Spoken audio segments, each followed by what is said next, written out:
Estamos estudiando la carta de Pablo a los romanos, hermanos, y les invito a que abran sus Biblias en el capítulo 1.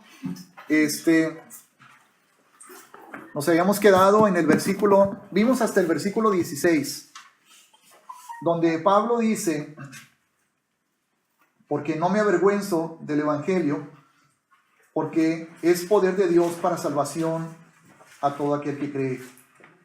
Y ya hemos entendido y hemos estado aprendiendo que el evangelio, hermanos, porque Pablo dice en el versículo 1 y 2 que ese evangelio ya estaba anunciado por los profetas en las Sagradas Escrituras. Y las Sagradas Escrituras a las cuales se refiere Pablo es el Antiguo Testamento. Y cuando estuvimos analizando el Antiguo Testamento, estuvimos analizando las Escrituras donde está anunciado el Evangelio, hermanos, donde está prometido el Evangelio. Encontramos 4 puntos fundamentales. Y en el primer punto del Evangelio es: Yahshua vino como la promesa de Yahweh para salvar a su pueblo Israel. Cuando el ángel se le aparece a José y le dice: no temas recibir a María, tu mujer, porque lo que está en su vientre es del Espíritu Santo. Luego le dice: llamará su nombre Yahoshua, en hebreo completo, ese es su nombre, llamará su nombre Yahoshua, porque él salvará a su pueblo de sus pecados. Entonces la promesa ya estaba dada en el Salmo 138, donde dice que Yahweh redimirá a Israel de todos sus pecados. Entonces el primer punto del Evangelio es que Yahshua vino a salvar a Israel. El segundo punto del Evangelio es que vino a unificar a las dos casas, Judá y Efraín, que estaban divididas y que todavía están divididas, y que van a terminar de ser unificadas, hermanos, al inicio del milenio, cuando Yahshua regrese y establezca su reino. Y hay muchísimas profecías sobre eso, incluyendo Ezequiel 36, Ezequiel 37, Jeremías 31. Hay muchas promesas en ese sentido. El tercer punto del Evangelio, hermanos, es uno de los misterios más grandes de toda la palabra y que Pablo discute en Efesios capítulo 2, que es la inclusión de los gentiles. Y ahí es donde entramos nosotros. Ahí es donde entramos nosotros. Que los que no éramos pueblo, ahora somos pueblo. Y los que estábamos ajenos a los pactos y a las promesas de Yahweh, ahora somos parte de esa ciudadanía de Israel. Y ahora hemos sido adoptados y hemos sido recibidos en la familia de Yahweh.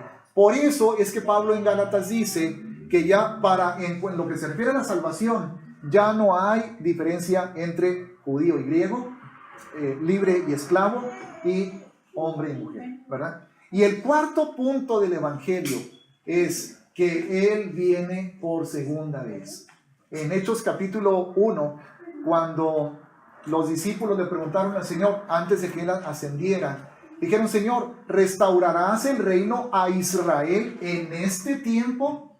Porque estaba la promesa y está la promesa de que el reino, hermanos, va a volver a Israel. Y que Israel va a volver a ser cabeza de las naciones. Y que el monte de Sión va a ser cabeza de los montes. Y de que Jerusalén saldrá la Torá y desde ahí gobernará Yahshua. Entonces, está la promesa, pero los discípulos querían saber si era en ese tiempo. Y es cuando el Señor les dice: no les toca a ustedes conocer los tiempos o las sazones, pero recibirán poder cuando venga el Espíritu Santo. Y entonces me van a ser testigos, ¿verdad? Pero la promesa ahí está. Y esa es la parte del Evangelio, o una de las partes del Evangelio que todavía no se cumple, ¿verdad? Porque eso se va a cumplir cuando venga el Señor. Después de que nos arrebate y nos glorifique y nos lleve a estar a su lado, vamos a regresar con Él para que Él establezca su reino, y nosotros como su iglesia vamos a gobernar juntamente con Él, hermanos, desde Roma, ¿verdad? No, desde Piedras Negras, a lo mejor, no, desde Jerusalén, porque es ahí donde el Señor pondrá su trono otra vez. Ok, bueno, entonces Pablo dice: yo no me avergüenzo de ese evangelio, ¿verdad? Porque es poder para salvación a todo aquel que cree. Pero luego dice de una manera muy significativa, como está en toda la palabra, hermanos, al judío primeramente. ¿Por qué? Pues porque a ellos se les dio la promesa. A ellos se les dio y se les estableció el pacto. Entonces, algo que hemos comprendido es que esto que nosotros conocemos como el cuerpo de creyentes, como la iglesia, hermanos, no vino a sustituir a Israel. Fuimos incluidos en Israel. Pero quiero aclarar, como lo hemos hecho en otras ocasiones, que cualquier israelita o judío que no crea en Yahshua está fuera.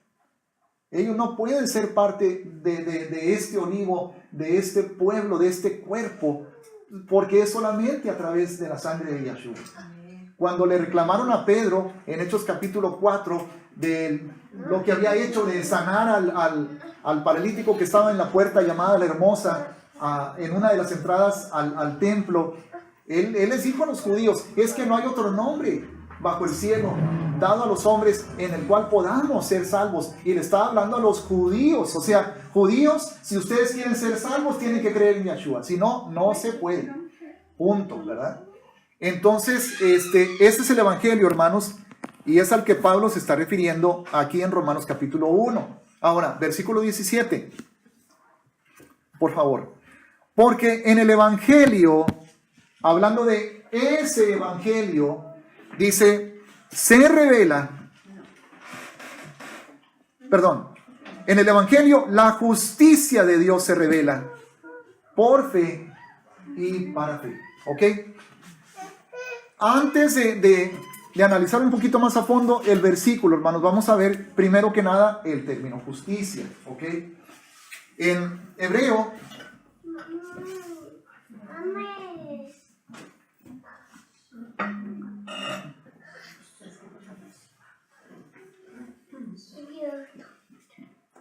esa es la palabra para justicia, hermanos, ¿ok? Ahora, la palabra justicia en hebreo, su definición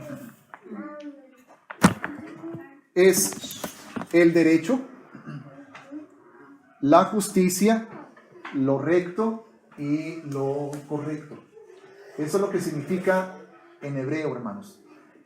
Ahora, es un significado que se puede entender en cualquier cultura. Aquí, por ejemplo, en México, se dice, bueno, no se dice, hay leyes, ¿verdad?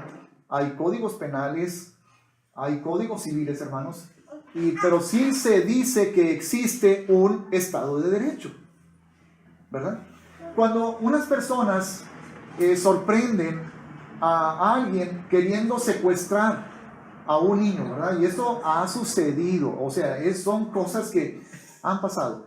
Cuando unas personas en una comunidad sorprenden a alguien queriendo secuestrar a un niño, pero impiden el secuestro y capturan a la persona, ¿verdad? Luego, ¿qué sigue, hermanos? ¿Qué sucede normalmente? Entregarlo a su autoridad. Debería de ser, pero no es lo que hacen. ¿Qué sucede? Lo linchan, ¿verdad? ¿Vale? Sí, empiezan a hacerlo. Sí, o sea, lo linchan. A lo mejor no en todos los casos, pero cuando eso sucede, hermanos, para ellos es lo correcto y es justo, porque dicen, quería secuestrar a una persona, quería secuestrar a uno de nuestros niños y no lo vamos a permitir. Ok, está bien, y qué bendición que lo impediste, qué bendición que se pudo evitar ese crimen atroz que es un secuestro, pero no se debe de linchar. ¿Por qué? Porque se supone que tenemos un Estado de Derecho, ¿verdad? Se supone que para eso hay autoridades correspondientes. Y muchas veces el argumento de las personas, pues sí, pero ¿de qué sirve si a los criminales no los castigan, los dejan ir? Y algo, hermanos, algo que sucedió recientemente y que es tremendamente lamentable y es triste, pero pasa en nuestro país. ¿Ustedes se acuerdan de la desaparición de los 42 alumnos de Normal en Ayotzinapa? No me acuerdo en qué, ¿de qué estado es eso? Guerrero, Ayotzinapa, Guerrero. Hermanos, ya comparecieron varios de los sicarios que los mataron. ya los grabaron ante una juez o un juez. Ellos ya dijeron, sí, nos dijeron aquí, nos ordenaron desde acá y fulanito nos dio la indicación y les hicimos esto y los enterramos así, los quemamos así, les hicimos, y los dejaron salir. O sea, es horrible, hermanos. Entonces, cuando la gente toma la justicia en sus propias manos, usan ese argumento que dice, pues sí, se supone que hay un Estado de Derecho, que hay leyes, que hay códigos penales y métodos, un sistema para castigar al culpable, pero no se hace por la corrupción, por la impunidad. Y no estoy ahorita aquí, no confundan esto con un discurso político, ¿verdad? No estoy aquí para hablar de eso, pero es una realidad, hermanos. Entonces, ¿qué pasa con el Estado de Derecho? Se violenta, se pisotea. ¿De qué sirve? Entonces, Pablo lo dijo en Romanos capítulo 3, hermano, lo dijo. Toda autoridad es puesta por Dios. Sométase todo creyente a las autoridades, porque están ahí para infundir temor al que hace lo malo. ¿Quieres no temer a la autoridad? Pues haz lo bueno. Respeta las leyes. Entonces la autoridad es puesta por Dios, hermanos. No las personas que ejercen la autoridad. Hay una diferencia. El Estado de Derecho, es más, los códigos civiles y penales de las naciones occidentales, hermanos, incluyendo las naciones europeas, Estados Unidos, México, ¿saben dónde tienen realmente su origen estos códigos civiles y penales? En el Antiguo Testamento. En la palabra de Dios, hermanos. En los principios, como se le llama en el mundo, los principios judeocristianos. Entonces, esa autoridad es puesta por Dios. Pero los puestos de autoridad los ocupan personas corruptas, personas que adoran al dinero, personas que se dejan sobornar. Y es por eso que la justicia queda pisoteada. Pero un día, dice la palabra, se van a abrir los libros y cada persona tiene un libro en el cielo donde están anotados todos sus hechos, todas sus decisiones, todas sus palabras, todos sus pensamientos, todas sus actitudes, sus motivaciones, y cada persona va a ser juzgada de acuerdo a eso. Y entonces verdaderamente se va a hacer justicia, ¿verdad? Porque la justicia, hermanos, es lo recto y es lo correcto. Es el Estado de Derecho. Es aquello recto. Bueno, una línea recta. Esa es la justicia. Entonces, si la línea recta representa la justicia, entonces, ¿qué representará a la injusticia? ¿Mande? Pues algo así, ¿no? Haciéndolo más sencillo. Esta es la justicia, esta es la injusticia. Así de sencillo. ¿Qué quiere decir? Se aparta, ¿verdad? Se desvía, se separa de lo que es correcto. Entonces Dios es justo, hermanos. Él es justo perfectamente. En Él no hay injusticia. Por eso, gloria a Dios, que la palabra dice que no hay nada oculto que no haya de ser manifestado. Porque es triste que a los culpables se les deje sin castigo, pero es más triste que al inocente se le castigue, ¿verdad? ¿Sí? Es más triste cuando alguien inocente sufre o es víctima de una injusticia. Pero ¿saben qué?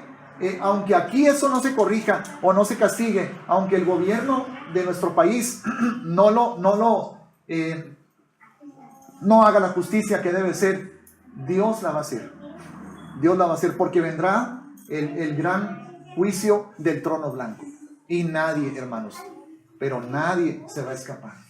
Entonces, bueno, gloria a Dios. Ahora, en hebreo, hermanos, hay algo muy, muy bonito, muy interesante, porque en el abecedario hebreo tenemos, por ejemplo, Aleph, Bet, Gimel, Dalet, etc. Son 22 letras en el abecedario hebreo, ¿verdad? Entonces, cada letra, hermanos, tiene un significado. Significa algo. Puede ser una cosa, un objeto o una acción también, ¿verdad? Por ejemplo, la Aleph es muda, pero va acompañada muchas veces con vocales. Las vocales se inventaron después. El abecedario hebreo original no tiene vocales, solamente tiene consonantes. Pero esta es la palabra papá o padre. Aleph, Bet, ¿verdad? Así se escribe papá en hebreo. Y se pronuncia Ab. ¿Ok? Ahora, el significado de la Aleph, porque antes de que la Aleph tuviera esta forma, tenía esta forma. ¿Ok? ¿Qué parece ahí? Un buey, ¿verdad? Un toro. Bueno, es que la Aleph significa buey, pero también significa líder y significa fuerte. ¿Ok? La letra Bet tenía antes esta forma y significa casa. ¿Ok? Entonces, la palabra Ab es papá. Por lo tanto, ¿qué significa papá? El líder. Vamos a olvidarlo de güey. Eso lo quitamos, ¿verdad? Eso no lo tomemos en cuenta. El líder de la casa. O el fuerte de la casa. Bueno, hermanos, lo que pasa es que ahora, a lo mejor en nuestro contexto, tomamos la palabra buey como algo ofensivo. Pero es que aquí representa fuerza. El buey representa fuerza. ¿Qué dijo el Señor? No pondrás bozal al buey cuando trillare, porque el buey por su fuerza, hermanos, es el animal idóneo para ponerle el yugo y para que estire el arado, ¿verdad? Para que are la tierra. Entonces, bueno, si lo vemos de una manera sana y bíblica, entonces el papá es el buey de la casa. Pero es inevitable pensarlo de otra manera, ¿verdad? Pero es la verdad, hermanos. No es casualidad que Ab es Aleph Bet, que es el líder de la casa. Entonces, eso nos habla, hermanos, del diseño de Dios para el hombre. ¿Ok? Por eso Josué dijo, si ustedes quieren regresarse a Egipto y volver a adorar a los dioses que están allá, adelante, pero mi casa, perdón, dijo, yo y mi casa serviremos a Yahweh. Cosa que en español no es correcto decir yo y mi casa, ¿verdad? Es mi casa y yo. Pero él lo dijo así porque así es lo correcto en la Biblia. Yo, o sea, yo por delante. ¿Sí? No como la mayor parte de los hombres mexicanos. Ah, sí, que la mujer vaya y le dice, lleve a los niños. Yo aquí me quedo viendo el fútbol. Entonces, pero bueno.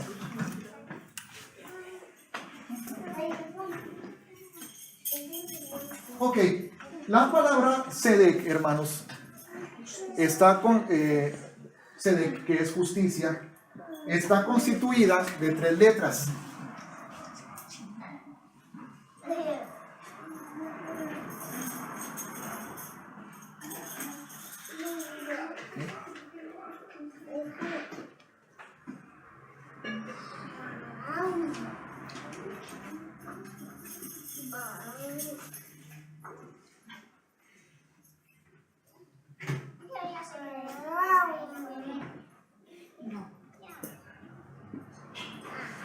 Esas son las 3 letras. S es Sade, esta. La D es Dalet y la K es Kof. Las vocales no van aquí en las palabras hebreas, van acá abajo. Como aquí. Sedec. Así. O sea, esta es una E y esta... Ah, no, perdón, este es A.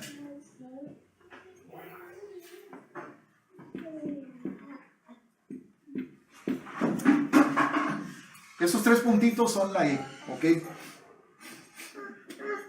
Ahora, si vemos el significado de cada una de estas palabras, de letras, perdón, vamos a ver el significado de cada una de estas letras. La tzade significa, bueno, no voy a escribir todo esto, mejor se los digo. La letra tzade significa hombre al lado, o sea, como alguien que está enseguida. Significa, hermanos, deseo y necesidad. Esta letra tzade es hombre al lado o junto, deseo y necesidad. La letra dalet, hermanos, significa camino y significa puerta. Ajá. Sí, puerta. Camino y puerta. ¿Ok? Y la letra kof significa sol en el horizonte.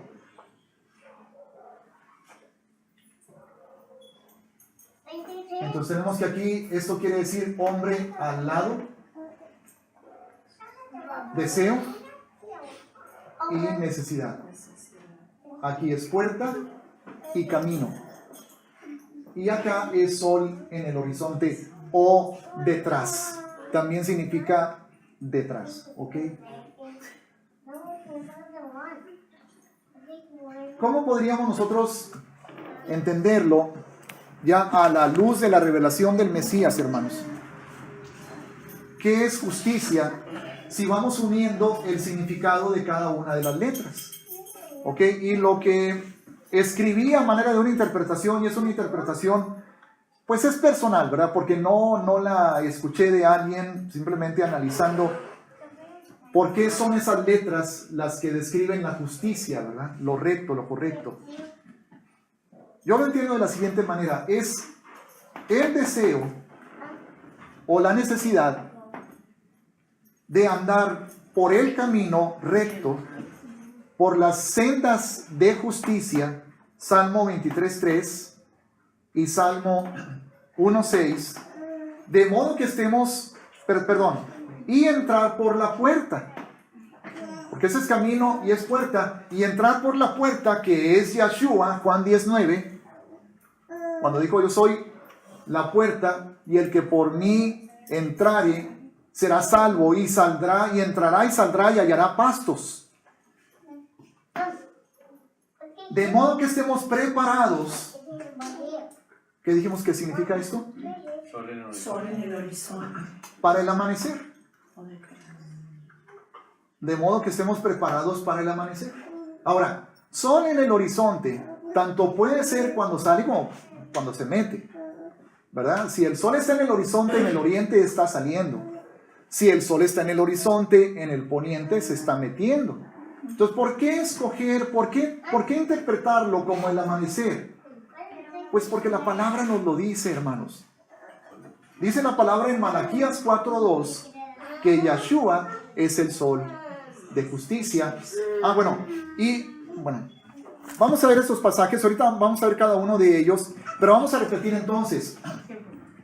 La justicia es el deseo o la necesidad de andar por el camino recto, por el camino de justicia. Y vamos a ver Salmo 23:3, por favor.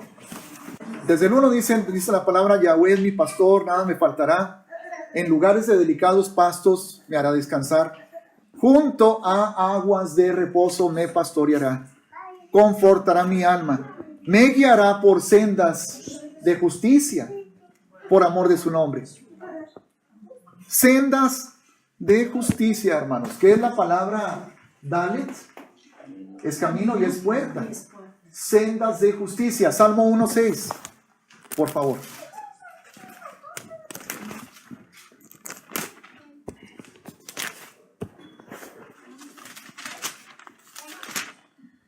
Salmo 1:6. Dice la palabra: porque Yahweh conoce el camino de los justos, mas la senda de los malos perecerá. ¿Ok? Camino de los justos. Entonces, ¿qué es justicia, hermanos? Es el deseo o la necesidad de andar por el camino recto, camino de justicia, y entrar por la puerta, que es Yeshua. Porque fíjense cómo se relaciona puerta y camino en el Salmo 23, hermanos. Porque dice el Salmo 23, Yahweh es mi pastor, junto a aguas de reposo me pastoreará, ¿verdad? Confortará mi alma. ¿Y qué dice Juan 10:9? Yo soy la puerta, el que por mí entrare será salvo, y entrará y saldrá y hallará, ¿qué cosa, hermanos? ¿Hallará qué? Pues que a lo mejor no lo han encontrado en la palabra. Pastos. Hallará pastos. Entonces, ¿qué dice el Señor? Perdón, en el Salmo 23, Yahweh es mi pastor, nada me faltará. En lugares de delicados pastos me hará descansar, ¿verdad? Entonces, ¿cómo le hacemos para encontrar esos pastos? Tenemos que entrar por la puerta del pastor. Yahweh es mi pastor, no es otro que Yeshua, hermanos. Él es nuestro pastor. Entonces la justicia es tener ese anhelo y ese deseo y necesidad de andar por el camino recto, las sendas de justicia en las cuales Él me guía por amor de su nombre, y entrar por la puerta del pastor, que es Yeshua, para poder reposar, para poder tener alimento, para poder tener bendición y la paz que necesita mi corazón y mi vida, ¿verdad?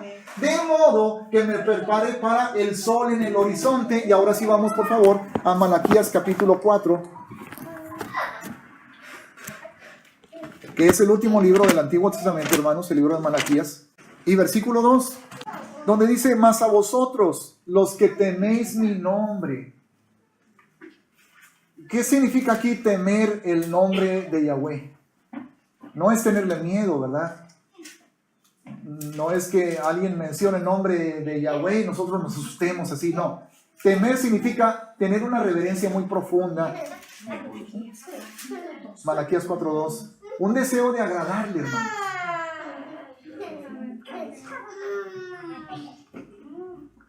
Dice la palabra que el principio de la sabiduría es el temor de Yahweh.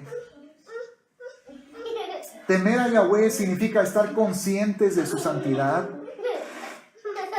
Significa saber que de todo lo que hagamos, hermanos, le daremos cuentas. Significa entender que Él es santo y merece santidad. Nos llama a santidad a nosotros, hermanos.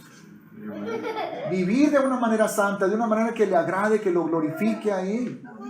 Temer el nombre de Yahweh significa tener ese sentimiento de respeto, de una reverencia muy profunda, de que con Él no se juega. Porque de alguna manera a lo mejor nos han acostumbrado a pensar solamente en la bondad de Dios. Y es bueno, amén, aleluya. Pero como que no nos hemos hecho a la idea de que también es severo, hermanos. Entonces dice: mas a vosotros, los que teméis mi nombre, nacerá. ¿Con qué relacionamos nacer? ¿Con que el sol salga o con que se ponga? Pues con que salga, ¿verdad? A ustedes les amanecerá el sol de justicia. Y ese, hermanos, es Yeshua. ¿Ok? Y dice: y en sus alas traerá salvación.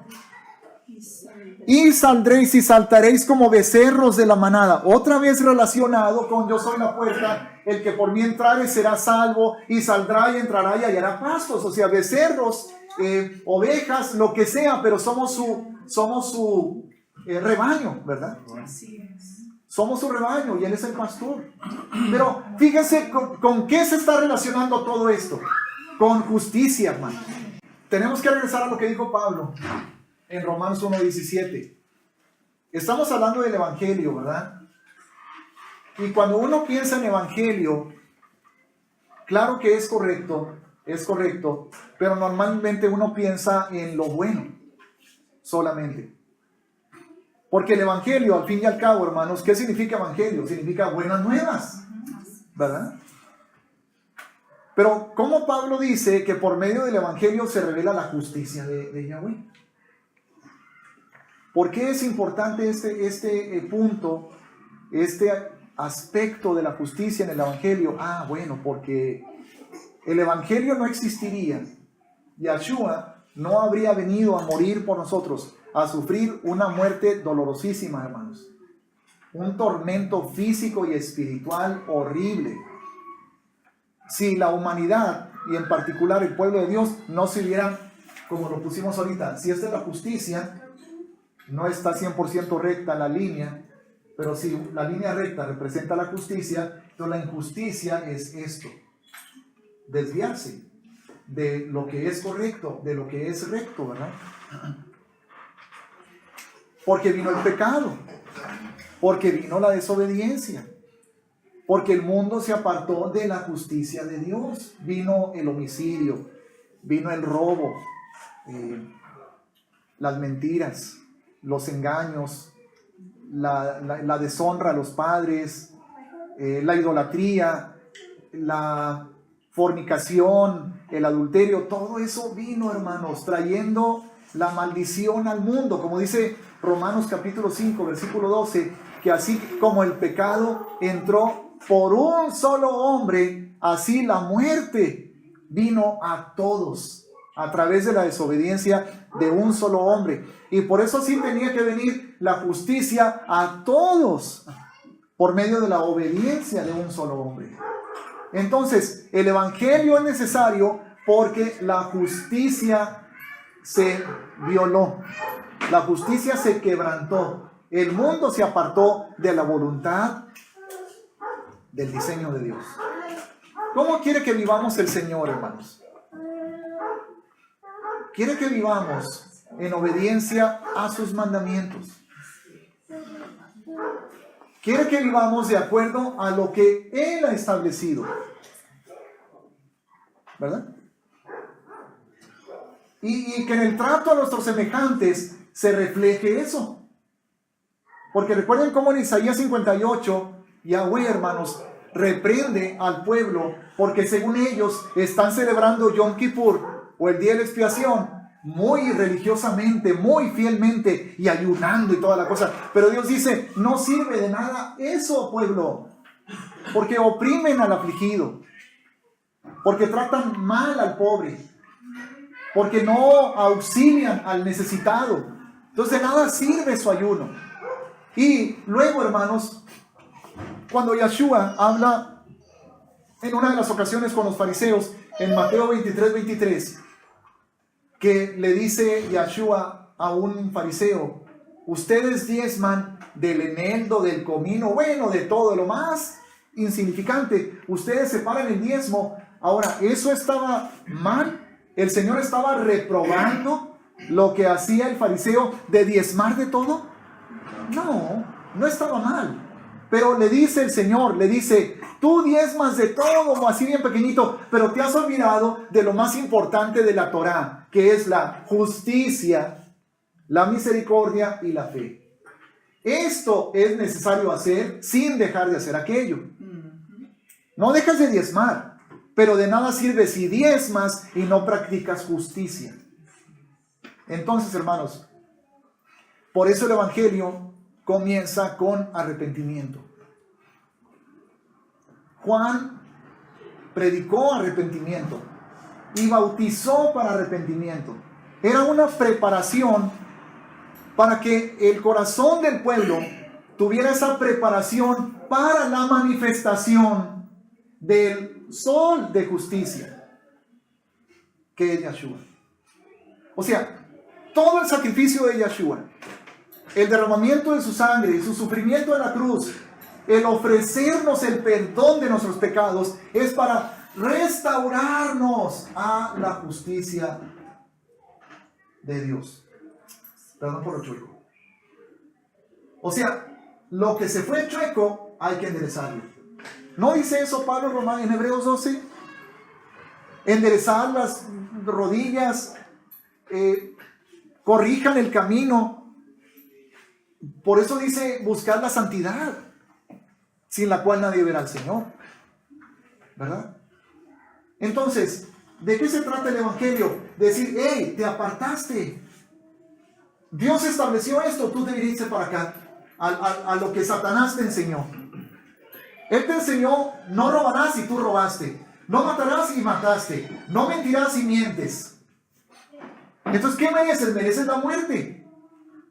Y no hay manera de que te salves, porque la paga del pecado es muerte, ¿verdad? Y por cuanto todos pecaron y están destituidos de la gloria de Yahweh. Entonces no hay manera de salvarse a menos que Él mismo, Yahweh mismo, manifestado en carne, venga en la persona de Yahshua y tome tus pecados y el castigo que tú mereces lo sufra Él y la obediencia de Él tú te la apropies y así regresas al camino de justicia. Entonces vuelves a estar recto delante de Dios. Pero solamente por la sangre de Yahshua. Y entonces, hermanos, lo que pasa aquí es que el Evangelio normalmente lo entendemos como ¿quién quiere recibir a Cristo? Levante la mano, Él te va a dar vida eterna, va a sanar tu enfermedad, te va a ayudar en tus problemas. Todo eso es verdad. Pero nos quedamos nada más en eso, hermanos. ¿Cuándo hemos escuchado que se predica el Evangelio? ¿Quién quiere ser restaurado a la santidad de Dios, a la justicia de Dios? ¿Quién quiere enderezar su vida de modo que desaparezca la maldad, la perversión, la mentira, el adulterio, la fornicación, la idolatría y todo lo demás? Normalmente no se predica así el Evangelio, ¿verdad? Pero el Evangelio de eso se trata, de regresar a la justicia de Dios. Entonces, ¿cuántas personas, hermanos, reciben a Cristo, reciben a Yahshua? Porque claro que quieren que sus pecados les sean perdonados. Claro que quieren tener vida eterna. Quieren tener la tranquilidad de que si cuando se llegan a morir, pues se van al cielo. ¿Quién no quiere eso? Pero es porque no hemos predicado un evangelio donde se enseñe que el propósito de que Yahshua haya venido a dar su vida en la cruz y a derramar su sangre, a morir y a resucitar al tercer día, es restaurarnos a la justicia. Entonces, ¿quién quiere eliminar de su vida la injusticia? ¿Quién quiere ser restaurado a la santidad, a la justicia, a lo recto, a la voluntad perfecta del Padre por medio del sacrificio de Yahshua? ¿Quién está dispuesto a aborrecer la maldad de su corazón? ¿Quién está dispuesto a asquearse con el mugrero de su vida pasada? Y arrepentirse. Porque ¿cómo te vas a arrepentir? Porque hay maneras diferentes de arrepentirse, hermanos. Cuando a alguien yo me acuerdo hace poquito vi en Facebook un video donde llega una señora con una camioneta pues de buena calidad, ¿verdad? De buen nivel, así como de calidad y de costo. Llega a su casa y cuando se va a abrir el portón, se estaciona otro carro atrás, vienen dos muchachos, la bajan a la fuerza y se suben a la camioneta y ya están listos para irse, pero la camioneta se detiene. Resulta que la camioneta está como que en un sistema de seguridad donde por medio del satélite se desactiva toda la camioneta. Llegaron policías y estos así, tapándose con la chamarra así. Y estoy seguro que se arrepintieron de haber querido robar esa camioneta. Pero se arrepintieron porque los pescaron. Se sintieron avergonzados. O sea, los dos estaban así porque ya las cámaras estaban ahí afuera. Y ellos no querían salir de ahí, ¿verdad? Es una cosa arrepentirse porque, ay, me pescaron, ay, qué oso, qué vergüenza, y ya me descubrieron. Y otra cosa arrepentirse porque realmente tú ves y el Espíritu te redarguye y tú te muestra la condición de tu corazón, como cuando David en el Salmo 139 dice, examíname, oh Dios, y conoce mi corazón, pruébame y conoce mis pensamientos, ve si hay en mí camino de perversidad y guíame en el camino eterno. Entonces, si el Espíritu Santo realmente lo dejas, Él te va a ayudar a ver todo ese mugrero y tú vas a decir, qué mal, y te va a dar asco tu propio corazón o tus propias actitudes y vas a decir, Señor, perdóname, porque sé que esto te ofende, te desagrada, no te estoy glorificando, no estoy trayendo honra a tu nombre y no es justo, no es correcto. Por lo tanto, dice Pablo, hermanos, Romanos 1, 17, dice, porque en el Evangelio la justicia de Dios se revela. Ahora, ¿cómo fue que se reveló la justicia de Dios? Bueno, por otro aspecto muy importante. Se reveló la justicia de Dios, hermanos, porque aunque Él es amor, y Él nunca, dice la Biblia en el Antiguo Testamento, que Yahweh no quiere la muerte del impío, ¿verdad? ¿Verdad que eso dice la palabra? Yahweh no quiere la muerte del impío. Y Dios es amor, ¿no es así? Ok. Pero era imposible que solamente por su amor Dios nos perdonara, hermanos. Era imposible, no se puede eso. Alguien dice, es que para Dios no hay imposibles. No, sí hay imposibles. Y ese es uno de ellos. Dios no te podía perdonar a ti tus pecados nada más porque te ama mucho. ¿Por qué? Bueno, porque dio su ley, estableció el derecho, estableció la justicia, y en su ley dijo, el día que pecares de cierto morirás. Y en su ley dijo, la paga del pecado es muerte. Entonces, ¿cómo podía Dios perdonarnos o salvarnos nomás por amoroso? Porque la pregunta probablemente sería, bueno, ¿no es eso lo que un padre haría? ¿Perdonaría a su hijo solo porque lo ama? A ver, vamos aquí a ver una cosa. Tú te toca observar, vas por una calle y te toca observar cuando un hijo tuyo va saliendo de un negocio al cual entró durante la noche y sacó aparatos, está robando. Está robando. Y tú, dio la casualidad que pasaste por ahí y lo viste. ¿Ok? ¿Qué vas a hacer? Es tu hijo y lo amas mucho, pero no lo vas a denunciar a la policía. No. ¿Sí o no? Unos sí y unos no. Yo que no, yo sí, no es nuestro hijo. Deberíamos, porque no siguen haciendo lo mismo, pero... Bueno, yo puedo creer, las personas, y puedo entender si alguien dice, no, yo no lo denuncio, pero entonces tú estás quebrantando la justicia. Y lo puedo entender de cualquiera de nosotros, hermanos, pero Dios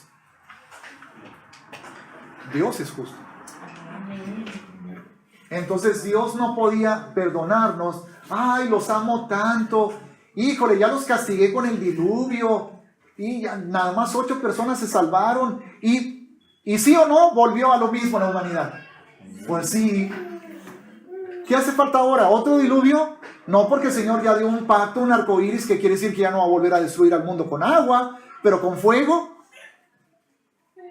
¿Qué va a hacer Dios? No, pues les daré otra oportunidad. Híjole, pues es que los amo mucho. Pero si Dios nos perdona solo porque es bueno, entonces Él está quebrantando su justicia. Él está mintiendo. Y es imposible. Y la Biblia dice que es imposible que Dios mienta. ¿Verdad? Entonces, ¿hay imposibles para Dios? Sí, hay imposibles para Dios. Es imposible que mienta. Y es imposible que perdone a la humanidad solamente porque nos ama tanto. No puede hacer eso el Señor, porque no puede quebrantar su propia palabra. No puede quebrantar su propia ley. Por eso tenía que hacerse justicia. ¿Cuál es la justicia? Bueno, que el pecado reciba su justo castigo. Que la maldad reciba su justa retribución. Esa es la justicia. Porque si hay impunidad, entonces no hay justicia, hermanos.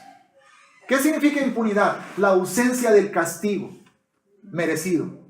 Y Dios no puede permitir la impunidad. Entonces la única manera de que nos salvara al mismo tiempo que se hiciera justicia y se cumpliera su ley y su palabra, Eso significaba que el castigo se tenía que ejecutar. Vamos a poner la guillotina. Está la guillotina. Eso significa que la navaja se tiene que dejar caer. Entonces hay justicia. ¿Cómo salvo a la humanidad? Podría haber preguntado Dios. Bueno, no creo que jamás lo haya preguntado. Yo creo que lo supo desde la eternidad. Pero es una pregunta retórica. ¿Cómo salvo a la humanidad? Los amo tanto. Ok. Hijo, tú ocupas su lugar. Tú ocupas su lugar. Tienes que hacerte hombre. Tienes que ir al mundo. Ahí vas a sufrir todas las tentaciones que los humanos sufren.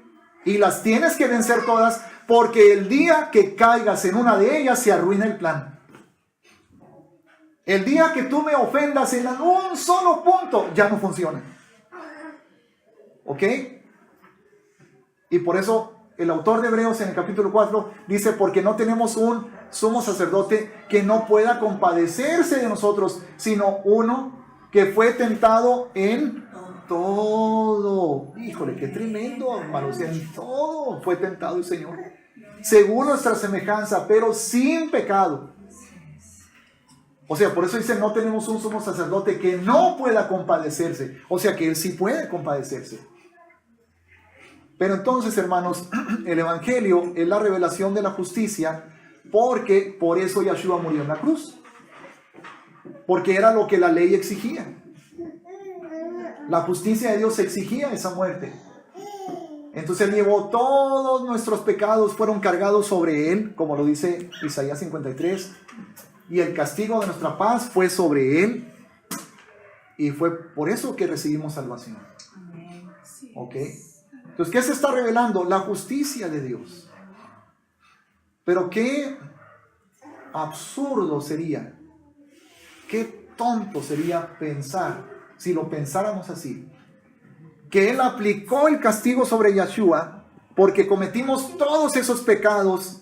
Él ocupó nuestro lugar y ahí se manifestó la justicia de Yahweh. Y ahora, como resultado de eso, que ya creímos y ya recibimos esa justificación, porque así lo dice la Biblia, hermanos. Ahora qué padre, ya puedo hacer lo que me dé la regalada gana porque Él ya hizo todo por mí.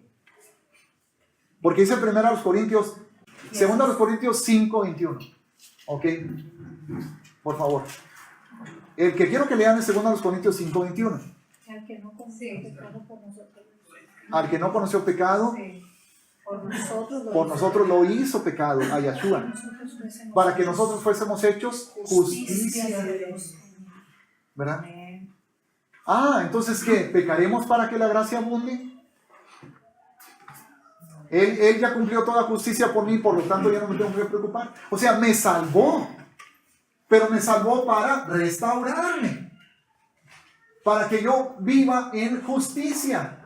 ¿Y qué es justicia? Es el anhelo o la necesidad de andar por el camino recto y entrar por la puerta que es Yeshua, de modo que esté preparado para el amanecer, para cuando aparezca el sol en el horizonte. ¿Ok? Para cuando Él venga, hermanos. Porque sin andar en esa santidad, nadie verá al Señor cuando Él venga. Ahora, que no nos quepa duda, hermanos. Nunca nadie ha podido y nunca nadie podrá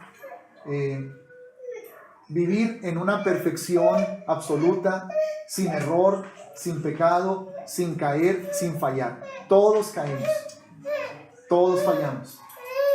¿Quién hay digno? Nadie, hermanos. Porque no hay justo ni aún uno, ¿verdad? Pero que es la justicia, el anhelo. El anhelo de andar en el camino recto, de entrar por la puerta, de modo que estemos preparados para cuando Él venga, para cuando el sol aparezca en el horizonte. El sol en el sentido espiritual, Yeshua, hermanos, cuando aparezca en el horizonte. Entonces, por eso Pablo está diciendo, porque en el Evangelio la justicia de Dios se revela por fe. Bueno, ¿por qué por fe? Bueno, porque hay que creerlo. Porque sin fe es imposible agradar a Dios. ¿Por qué por fe? Porque no es algo que yo puedo hacer. Recuerden, el Evangelio a nosotros nos es gratuito, ¿verdad? A nosotros, pero no fue gratuito. La salvación a nosotros nos es gratuita, pero no fue gratuita. Se pagó un precio muy elevado, muy horrible, hermanos, muy profundo. De modo que los dolores de Yeshua no cesaron hasta la resurrección. Eso dice la palabra en Hechos 2:24. Entonces no fue gratis. Y me encantó una publicación que parece que fue Arturo o alguien puso en Brit Shalom, donde dice: si has creído, bueno, fuiste comprado. Y si fuiste comprado, no eres tuyo. Entonces estás obligado. ¿Fuiste tú, hermano? Sí, fue. Entonces estás obligado a obedecer. Porque ya no te perteneces. Entonces, y ya para terminar,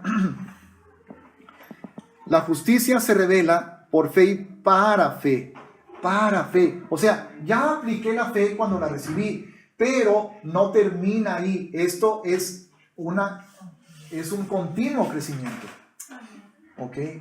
Que aumente mi confianza, mi certeza en la voluntad del Padre, en el camino recto del Señor, porque al final dice, hermanos, como está escrito: mas el justo por la fe vivirá.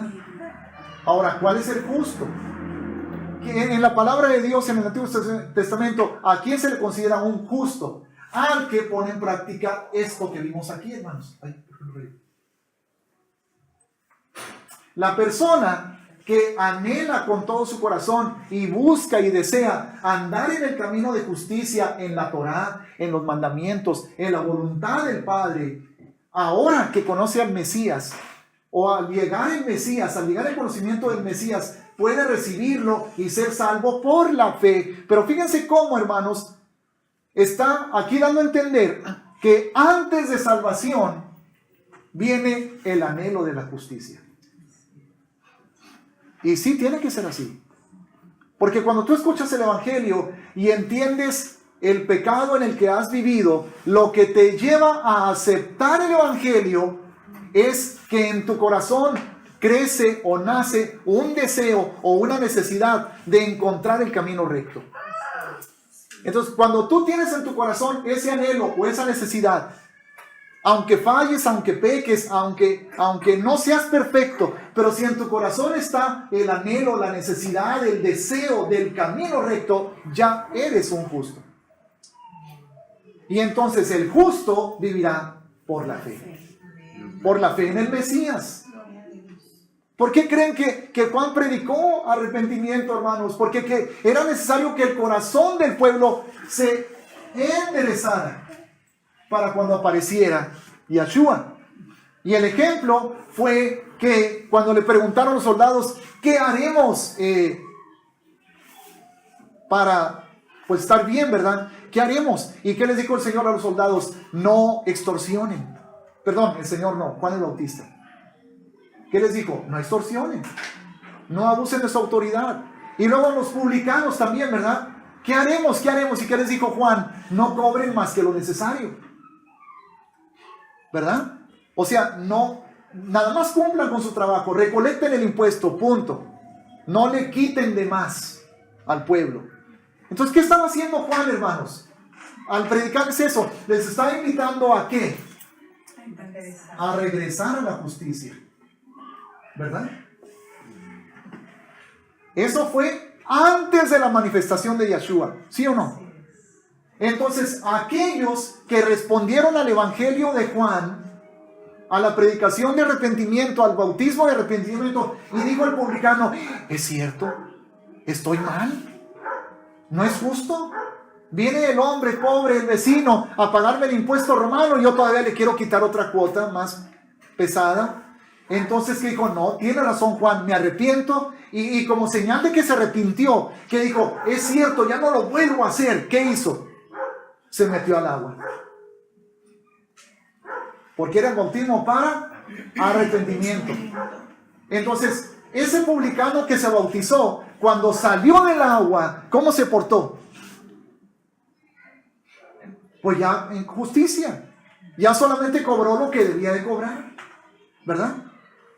Cuando el soldado dijo, tiene razón el predicador, yo me meto al agua a bautizarme. Cuando sale del agua, ¿qué hubo de diferente en ese soldado? Ya no abusó de su autoridad. Que se bautizara toda la policía, ¿verdad? Y todos los soldados son unidos. Y sobre todo los licenciados. No, porque hay licenciados cristianos. Muy buena onda. Pero entonces ellos practicaron. ¿Qué practicaron, hermanos? Justicia. Tuvieron sedec en su corazón. Tuvieron el anhelo y el deseo de andar por el camino recto para cuando se manifestara el sol de justicia fueran salvos. Eso fue lo que pasó. Entonces nosotros ya conocemos al sol de justicia, ya conocemos a Yeshua, ya somos salvos por fe. Pero sí tenemos que estar preparados para su venida. Porque sin santidad, pues nadie verá al Señor, ¿verdad?